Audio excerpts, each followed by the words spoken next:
Hello everyone, welcome back to my channel. तो आज इस वीडियो में हम करने जा रहे हैं 39th डे यानी 39वें दिन का सेशन। और आज भी हम कंटिन्यू करेंगे। जैसे पिछले वीडियोस में हमने बहुत सारे सेंटेंसेस अलग अलग टाइप के देखे थे, कैसे सेंटेंसेस फॉर्म होते हैं, तो आज हम उसी को कंटिन्यू करेंगे और आज हम नए नए टॉपिक्स को कवर करेंगे, यानी कैसे कैसे सेंटेंसेस फॉर्म होते हैं। तो उससे पहले चैनल पे नए हैं तो चैनल को सब्सक्राइब करें, और सब्सक्राइब कर दिया है तो बेल आइकन प्रेस कर दें, जिससे चैनल पे आने वाले सारी वीडियोस की नोटिफिकेशन आपको टाइम पे मिलती रहेगी।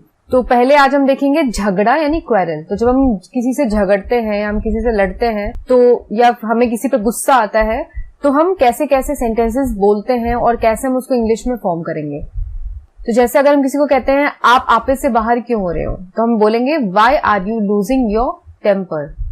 सावधान, यह दोबारा मुख से न निकालना। Beware, don't utter it again. यानी हम बोलते हैं ना जब कि चलो सावधान हो जाओ, दोबारा इसको मत बोल देना, तो उसको हम कैसे कहेंगे? Beware, don't utter it again. You are very short tempered, तुम बहुत ही चिड़चिड़े हो, यानी तुम्हें बहुत जल्दी गुस्सा आ जाता है। शॉर्ट टेम्पर्ड यानी ऐसा व्यक्ति जिसको बहुत जल्दी गुस्सा आ जाता है, उसको हम कहते हैं short tempered person. He has got on my nerves, यानी उसने मेरी नाक में दम कर रखा है। तो गॉट ऑन माई नर्व्स का यहाँ पे लिटरल मीनिंग नहीं होता है। गॉट ऑन माई नर्व्स का मतलब होता है कि उसने मुझे परेशान कर रखा है। कम व्हाट में, जो हो सो हो। What harm have I done to you, यानी what wrong have I done to you, यानी मैंने तुम्हारा क्या बिगाड़ा है। You will have to mend your ways, तुम्हें अपने को सुधारना पड़ेगा।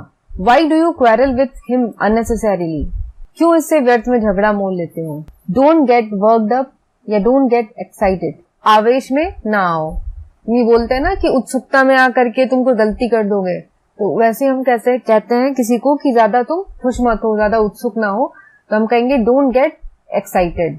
Now settle the matter somehow, अब किसी तरह से बात को निपटा लो। Are you in your senses, क्या तुम होश में हो या आपका होश ठिकाने पे है। Get out of my sight या गेट लॉस्ट, मेरी नजरों से दूर हो जाओ। How are you concerned with our affairs, यानी आपका हमारी बातों से क्या संबंध।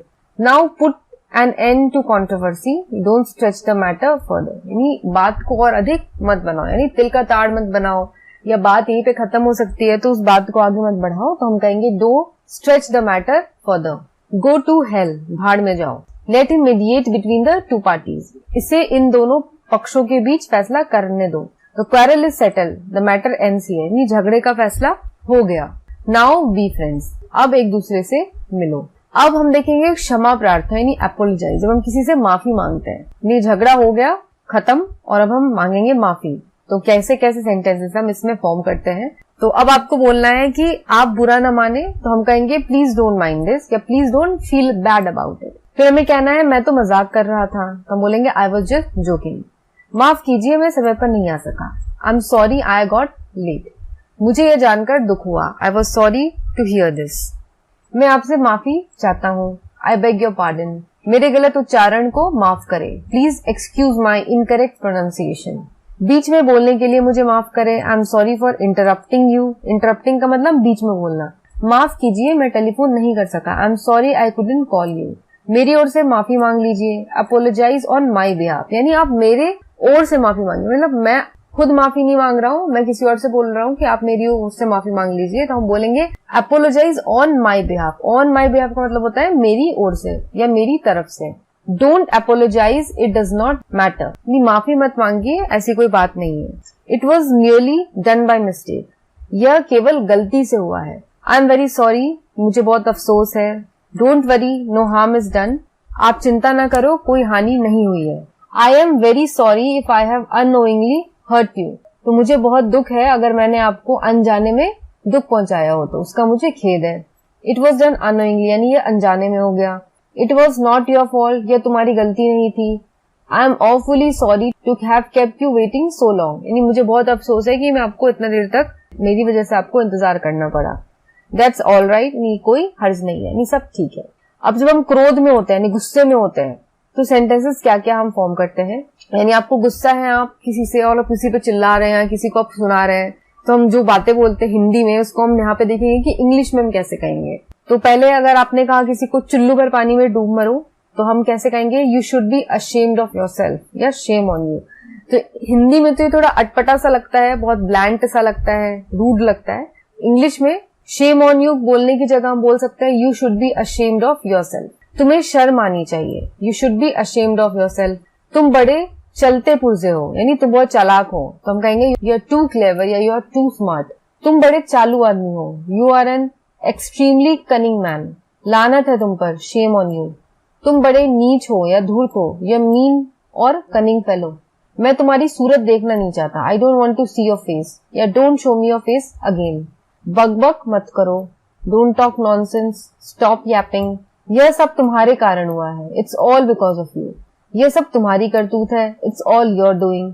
तुम इससे बच नहीं सकते, you can't get away like this या you can't escape from this. तुम्हें कभी माफ नहीं किया जा सकता, यू डोंट डिजर्व फॉरगिवनेस या you can never be forgiven. उसके जिम्मेदार तुम हो, you are responsible for this या you are responsible for that. अब यहाँ पे हम देखेंगे उच्चारण की दृष्टि से लूज यानी खोना और लूज यानी ढीला एक समान नहीं है, अर्थ भी एकदम भिन्न है। तो यहाँ पे एलओ ऐसी लूज का मतलब होता है खोना और LOO ऐसी लूज का मतलब होता है ढीला। तो इसका ना ही स्पेलिंग एक जैसा है ना ही उच्चारण एक जैसा है, लेकिन लोग इन दोनों वर्ड से बहुत कंफ्यूज करते हैं। तो वैसे ही और भी वर्ड्स हैं, जैसे हम भारतीय उच्चारण के अनुसार स्पेलिंग करने के अभ्यस्त होते हैं, तो इसलिए हम लूज के स्थान पर लूज स्थानांतरण शब्द जैसे गूज यानी बतख, नूज यानी फांसी का फंदा को दृष्टिगत रखते हुए लिख दिया करते हैं। इस गलती से सावधान रहिए। तो हमें प्रोनाउंसिएशन एक लगती है दोनों की, तो हम दोनों को इंटरचेंज भी कर लेते हैं, यानी लूज की जगह लूज लिख देते हैं और कभी कभी लूज की जगह लूज लिख देते हैं। नेक्स्ट है गेट, यानी प्राप्त करना, क्रिया है। तो क्रिया के साथ विभिन्न विभक्ति अव्यय यानी प्रपोजिशन लगाकर कैसे कैसे विचित्र अर्थ बन जाते हैं यह देखने योग्य है। तो गेट जो है ये क्रिया है, यानी गेट जो है वो वर्ब है। तो गेट के साथ हम अलग अलग प्रपोजिशन क्या होता है, जैसे होता है ऑन, ऑफ, एट, तो ये सब प्रपोजिशन लगा के हम अलग अलग अर्थ बन जाते हैं इसके। जैसे गेट अबाउट का अर्थ है चलना फिरना।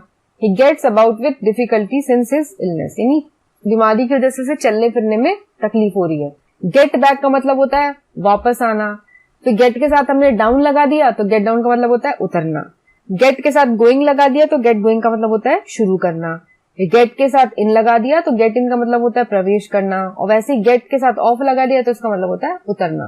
तो इस तरीके से आप देखो कि गेट के साथ हमने अलग अलग प्रपोजिशंस लगाए, जैसे हमने अबाउट लगाया, बैक लगाया, डाउन लगाया, गोइंग इन, ऑफ लगाया। तो हर एक प्रपोजिशन को लगा के अलग अलग मीनिंग्स हमें मिले। तो ऐसे और भी वर्ब्स हैं, ऐसे भी और भी क्रियाएं हैं जिनके साथ हम अलग अलग प्रपोजिशन लगा के अलग अलग मीनिंग्स को प्राप्त कर सकते हैं। तो ये आपको प्रैक्टिस से ही पता चलेगा, आप ऐसे वर्ड्स की और प्रैक्टिस कर सकते हैं। तो पिछली वीडियोस में भी मैंने ऐसे बहुत सारे वर्ड्स बताए हैं। तो इसी के साथ हमारी आज की वीडियो यहाँ पे खत्म होती है और आई होप कि आपको आज की वीडियो पसंद आई। और इसके साथ अगर आपके कुछ डाउट्स हैं, आपके कुछ क्वेश्चंस हैं, तो आप मुझे कमेंट सेक्शन में पूछ सकते हैं। और आज के लिए बस इतना ही। वीडियो पसंद आई हो तो लाइक बटन जरूर दबाएं और वीडियो को अपने फ्रेंड्स के साथ शेयर करें। मैं मिलूंगी आपको अगली वीडियो के साथ, तब तक के लिए take care and have a nice day.